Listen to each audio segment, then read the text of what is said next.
On the broadcast tonight, meltdown. The American financial system is rocked to its foundation as top Wall Street institutions topple under a mountain of debt. Coming up tonight, how did it happen? What's next? And how safe is your money? Also this evening, devastated. Hurricane Ike leaves Houston hammered, Galveston largely in ruins. Dozens of people are dead, more than 1.5 million without power, and a massive search and rescue operation is now underway. Nightly News begins now. This is NBC Nightly News with Brian Williams. Good evening, and as you can see, we are originating the broadcast tonight from CNBC Global Headquarters, so we could come to the experts at our business channel as we begin our coverage tonight of what's been called the worst financial crisis in modern times, certainly the largest financial disaster in decades in this country, and perhaps the end of an era in American business. Some of the biggest names in American business are tonight gone, along with a lot of money and a lot of jobs. And today, Wall Street had one of its worst days on record. Dow Jones Industrial Average lost 504 points on the day's trading, one of the largest point drops in history. NASDAQ was down more than 81 points. S&P lost 59 points in today's trading. All of this fallout from what happened last night in New York as Lehman Brothers filed for bankruptcy protection just after midnight. With $613 billion in debt on its books, Lehman is by far the largest bankruptcy ever in this country, dwarfing WorldCom back in 2002. Next domino to fall was Merrill Lynch, the largest brokerage in the country, bought up by Bank of America. And the biggest insurance company in the world, AIG, is tonight struggling to avoid collapse itself, borrowing money from itself in order to keep operating. That sets the scene as we gather here tonight, surrounded by the correspondents and analysts of CNBC. We'll talk to them after we start off with a look at how this all happened, how we got here. We begin our reporting with CNBC's Carl Quintanilla. Not in generations has Wall Street absorbed the number of body blows it took today. Lehman, Merrill, AIG. Their problems, all stemming from the housing crisis, brought the Dow down 504 points, the sixth biggest point drop in history. Some call it payback for years of risky lending practices and weak regulation. But if you're wondering how the housing crisis is hurting Wall Street's so-called fat cats, this is it. This is as profound a seismic shift as we have seen in almost 80 years that is shuttering the very foundations of Wall Street to the core. The tsunami began this weekend. Federal Reserve officials tried to find a buyer for Lehman, but unlike the Bear Stearns debacle, refused to protect that buyer with taxpayer money. On Sunday, an emergency meeting at the New York Fed as potential bidders walked away.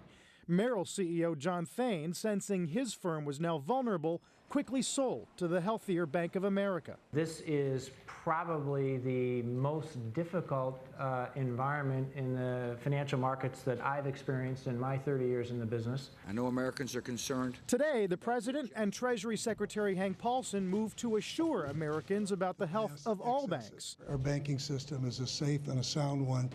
And since the days when we've had federal deposit insurance in place, we haven't had a depositor who's got less than $100,000 in an account lose a penny. There are some silver linings. The price of crude oil dropped below $96 a barrel today, although gas prices remain high. And economists say the Fed may lower interest rates at its meeting tomorrow.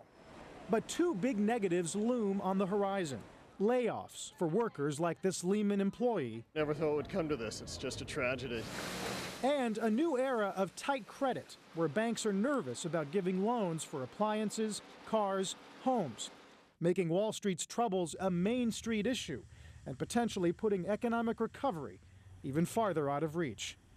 Carl Quintanilla, CNBC, New York. We're back here tonight in the heart of the CNBC newsroom with some of the very best in the business of covering business. And we start things off with Steve Leisman. And Steve, everyone watching tonight asking the same question. It's human nature. How does this affect me? How does this affect people? I think the way to think about it is the financial sector in this country has gone from being this big to being about this big. And that means that there's that much credit less available in the economy right now. It means that it's going to be tougher to get a loan, and if you can get a loan, it's going to be more expensive. That's one thing. On the other hand, you want to look at the economy. Tens of thousands of jobs are being lost on Wall Street. That's going to radiate out from the New York region and really affect the nation as a whole. Especially if it's tougher for companies to get credit, it means less expansion by them. So a soft economy, probably a little bit softer because of this. You heard at the top of the broadcast we were almost struggling with ways to put this. I read one quote today, the biggest reshaping of the financial industry since the Depression. Do you buy that? Is that accurate? I think it's hard to understate or overstate really what we're talking about here. 3 of the 5 biggest investment banks are gone. The country's biggest mortgage lender is gone. The 2 big government-sponsored entities, Fannie Mae and Freddie Mac, brought under government control. The financial system, Brian, it is holding right now, but you can say it's severely strained. All the king's horses and all the king's men are being brought to bear to keep this thing together. Stephen Leisman starts us off, over to David Faber. We move. I get this is your living. You cover this for a living, and now we're talking about the largest insurance company, AIG. Is that the big focus tomorrow? Can they make it? Yeah, it is. It is an enormous focus. Not a household name, perhaps, to some people, Brian, but an enormous, colossal company operating around the globe, offering insurance products to individuals, life insurance, but also to corporations and to boards of directors for liability insurance. Also, though, offers insurance products in the financial system. We call them derivatives. A huge player in the global derivatives market is AIG.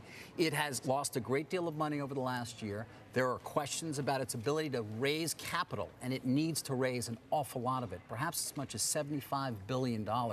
Will it be able to do that in time to stave off the possibility of bankruptcy? It's an outcome that many people are very, very concerned about, given it is so interconnected in the global financial system. David Faber, thank you. We go across the way to Sue Herrera.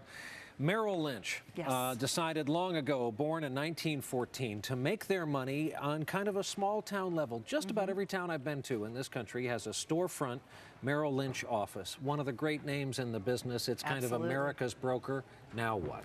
Well, I guess this is one of the bright spots in this story. Merrill Lynch decided to do a deal with Bank of America so it would not go the way of Lehman Brothers, so it would not go the way of Bear Stearns. Under this deal, you're going to have basically a financial supermarket and a financial superpower. B of A will take over Merrill Lynch, but you'll still see the Merrill Lynch bull, you'll still see the Merrill Lynch sign, and you'll still see B of A. But the combination will manage $2.5 trillion of assets and could arguably have the best financial advisors around, and some 20,000 of them. And it also may cut costs for consumers, because these two companies will be so large and have such scale that they may be able to absorb some of the costs for consumers. All right, so Merrill Lynch lives on, in a way of speaking. Yes. Aaron Burnett, people watching tonight, kind of related to our first question, is my money safe? A lot of worries now about how deep this goes, how big this is. And it's interesting from what Sue was saying, that Merrill was able to find a home is significant for so many people in this country. Brian, you and I have talked about this before. More than half of Americans own stocks in some way, shape, or form, a 401k, maybe an IRA or a pension account. So that question of whether your money is safe is highly relevant. The bottom line answer is yes, but. Yes, your money is safe. If you have it in a brokerage account and your broker fails, they are required to give you that money back. If you have shares of Google, they'll give you those back. Here's where it's not safe, though. It's not safe if Google shares plunge in value. Nobody is going to protect you against a drop in the stock market. So that's where you can't ensure safety. But there are protections in place for people with brokerage accounts, people with bank accounts. The federal government is there. There are stopgaps, and that's an important thing for people to realize. Don't jump out of fear. All right, Aaron, thanks. Our thanks to all our colleagues here in the CNBC newsroom who, again, cover this for a living. We'll be coming back to this topic and back to this place at the bottom of the broadcast. We now make a transition to our other major story tonight, from financial meltdown to the genuine human tragedy unfolding in Texas following Hurricane Ike. Tonight, the mayor of Galveston, Texas, is telling the people who live there, quote, "Do not come home to Galveston. You cannot live here right now." In parts of Galveston, there isn't much left. To the north in Houston, the problem is mostly power and damage. The numbers in Ike's wake are grim. 30 deaths, that's across 8 separate states. 37,000 evacuees who will spend tonight in shelters. 1.7 million people without power. We have two reports on the aftermath of this gigantic storm. We begin with NBC's Janet Shamlian in hard-hit Galveston. This was a whole community, and it's nothing but pilings, and there's one home straight ahead of us, and that's there, but it's nothing. Gulf waters swallowed chunks of the island. Fire chewed through homes, some still smoldering. Everything's on top of everything. It's what thousands are finding. Kenneth Click's boat was his home. It's bad, it's devastating, heartbreaking. And hard. Bottled water and ice are available, but conditions are primitive. There's no running water, no power, no food, no gas, no communications, no shelter. The island is not going to have any power for the next 3 weeks at least, so we're probably going to be leaving for sure in the next 2 or 3 days. It's what the city wants everyone to do. We are in an emergency response mode. There's nothing to come here for right now. Please leave. More than 20,000 refused to evacuate Galveston before Ike hit. 2,000 people have been rescued from flooded neighborhoods and broken homes. And the evacuations continue for all Galveston residents. Often called Houston's playground, tonight Galveston is a soaked and shattered disaster zone. Where did it all go? I have no clue.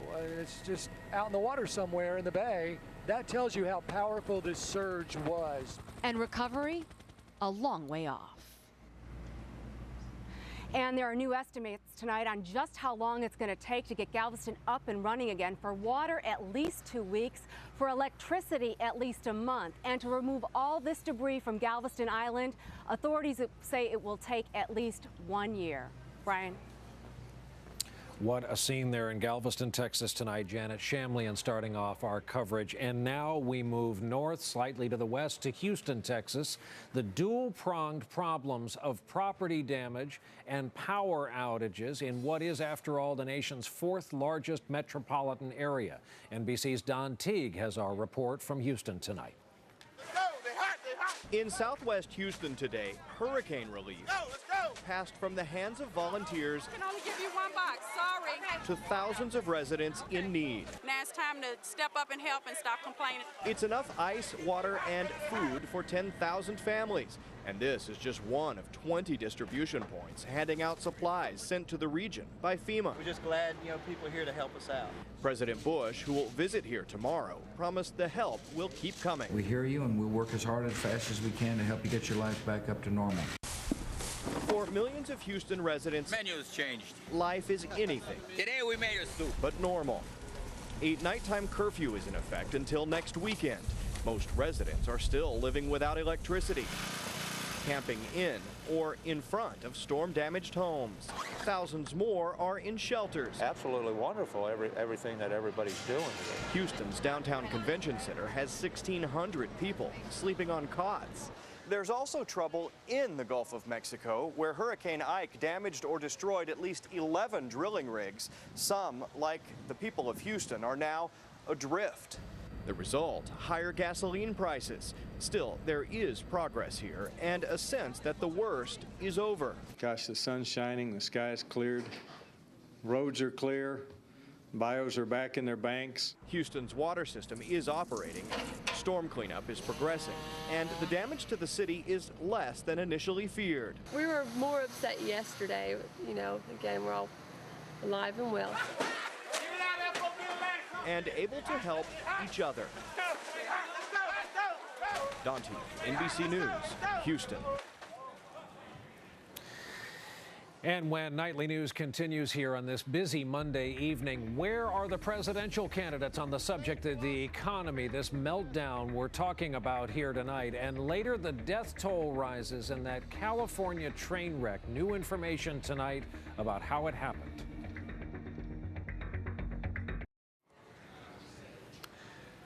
We're back, and again tonight we're at CNBC headquarters because of this financial crisis we've been reporting on tonight, which will of course be an issue in the upcoming presidential election. Now with 50 days to go, it was topic A for both candidates today. NBC's John Yang has taken a closer look at where they stand. Obama. Campaigning in Colorado today, Barack Obama called the turmoil the worst in nearly 80 years. This morning we woke up to some very serious and some troubling news from Wall Street. The result is the most serious financial crisis since the Great Depression. At John McCain's first post-convention rally without running mate Sarah Palin and without the huge crowd she attracted today, he argued that America's economic glass is half full. Our economy, I think, still, the fundamentals of our economy are strong, but these are very, very difficult times. Later, in a town hall meeting, McCain tried to explain. The American worker and their innovation, their entrepreneurship, the small business, those are the fundamentals of America, and I think they're strong. Obama and McCain generally agree on the response to the growing credit crisis. Both back the federal takeovers of mortgage giants Fannie Mae and Freddie Mac and the decision to let Lehman Brothers fail. But dig deeper, and there are differences in the prescriptions they propose. Differences that reflect their party's philosophies of government regulation. McCain takes a free market approach and wants to break up Fannie Mae and Freddie Mac into smaller pieces and sell them to the private sector. There's an alphabet soup of different agencies, and they have to be streamlined, they have to be consolidated, and they have to be effective. Obama wants more federal oversight and says investment banks should meet the same strict regulations as commercial banks. For 8 years, we've had policies that have shredded consumer protections, that have loosened oversight and regulation. Analysts say the current market upheaval makes regulatory change inevitable. Whoever's president, I think, will move to re-regulate or engineer a fundamental rethinking of how we regulate financial institutions. The only question is how far-reaching it'll be. John Yang, NBC News, the White House. And when we continue this Monday evening, we'll get the latest on that terrible train crash outside L.A. The investigation continues, and now some professionals in a position to know are warning it could happen again. We are back with, of course, the other big story we're following tonight, that rush hour train collision north of L.A. last Friday. The death toll is now at least 25 as investigators inspect track signals. They're also looking at cell phone records after claims by two teenage train enthusiasts that they had been text messaging the engineer at the time of the collision. Meanwhile, federal safety officials warn this kind of accident could well happen again. NBC's Tom Costello has more. 3 days after a commuter train engineer allegedly ran a red signal, causing the worst rail disaster in a dozen years, construction crews were preparing the tracks for a return of LA's commuters, as some of the surviving passengers expressed outrage. This should have never happened in a million years. In broad daylight, should a commuter train be able to run into a freight train head on? Federal investigators agree. For 30 years, the NTSB has pushed for a system called positive train control. Using transponders in the tracks or a GPS tracker on board, PTC automatically stops a train before it can barrel through a red signal. This curve here is 80 miles an hour. You hit it at 150, you're going off. Positive train control is already in use along 240 miles of the Northeast Corridor where Amtrak's high-speed Acela trains run. A similar system also going up in Alaska, but not in the rest of the country and not in California, where 25 people are now dead. What's it going to take? How many more accidents are we going to have to see like this that could have been prevented if this technology were in place? Federal rail authorities say if Congress ordered it, a national system could be rolled out in 5 years. That would cost billions of dollars. But safety experts insist not doing it will surely mean more lives lost. And the industry and the regulators and Congress are going to have to look again at how high a price do we pay before we get it. I'm mad as hell. And I hope our community is mad as hell. These were our people. And we let this reckless system kill them. The question, says the NTSB, is one of will and wallet and lives saved. Tom Costello, NBC News, Los Angeles. And after this break, we're back in a moment with more from CNBC headquarters on the latest on today's top story, this financial meltdown, and a look at where we might go from here. Back here at CNBC Global Headquarters, one last word with David Faber. David, tomorrow we're watching the insurance giant AIG. So many ripple effects, jobs that depend on these jobs that have just gone away. And won't this shake our confidence that there will always be somebody there to back up our institutions? To the extent that this has been a credit crisis, as we call it, from August of '07, it has also been a crisis of confidence, Brian. And along the way, nothing has stopped the deterioration of confidence in our institutions in many regards. And that's what we're dealing with. At some point, it's got to come to an end. We don't know when that end will be. It certainly won't be tomorrow when we're going to be dealing with the fallout from AIG potentially and a lot of other key questions. And as we watch our stock market likely at least open down significantly, we'll of course see where it ends up on the day. Thanks for your help tonight. Thanks for having us, David Faber, one of the members of the team working this story constantly. That'll do it for our Monday night broadcast. Thank you for being with us again tonight from CNBC Global Headquarters. CNBC, of course, back on the air tonight with special programming, a special report starting at 7 Eastern Time, followed by live coverage of the opening of the overnight Asian markets. They'll be back at it, of course, tomorrow morning, long before the opening bell. I'm Brian Williams. We hope you can join us again tomorrow evening. Good night.